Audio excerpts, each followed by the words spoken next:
Здравствуйте, это мой обычный голос.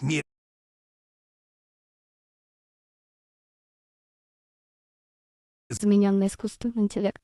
Здравствуйте, а вот теперь я попробую наложить на свой голос какие-нибудь эффекты. Интересно, как он будет звучать, потому что современный искусственный интеллект творит с ним чудеса. Здравствуйте, а вот теперь я попробую наложить на свой голос какие-нибудь эффекты. Интересно, как он будет звучать, потому что современный искусственный интеллект творит с ним чудеса. И еще один эффект, который я применяю, и мой голос начинает звучать совершенно по-другому.